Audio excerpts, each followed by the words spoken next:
Presented by Angika Music and Movie.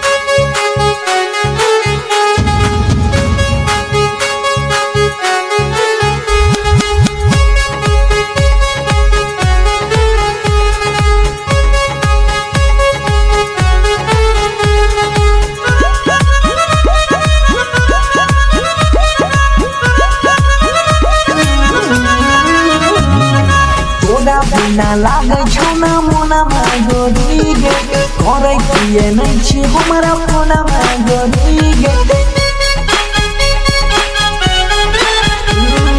तोरा बिना लागे छौना मोना मागोरी गे करे नहीं छी किए हमारा फोना मागोरी गे गेले ससुराल भूले गेले हमर प्यारी गे तोर पाबो छोड़ी सपना में आवै जोही गे रानिया रतियों में जगावै जोही तू सपना में आवै जोही गे रानिया रतियों में जगावै जोही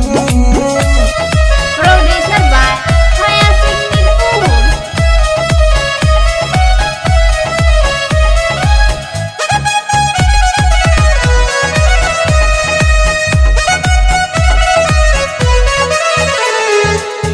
धोखा किए तू देले गे रानिया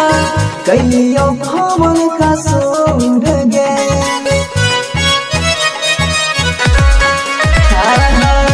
धोखा किए तू देले गे रानिया कहियो खबर का सूंड गे छियो तोहर पहिल का दीवाना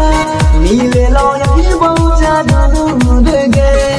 तोरा प्यार में बादल कोई सोन टेंशन तू देले दियो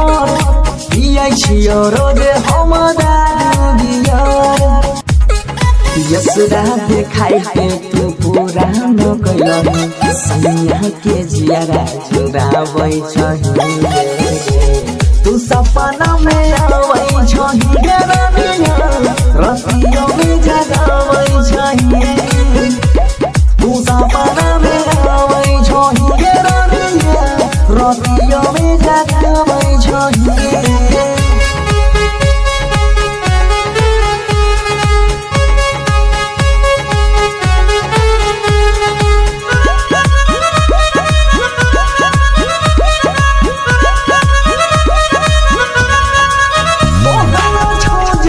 कमनो गलतिया लिखल न रही तो कदीन में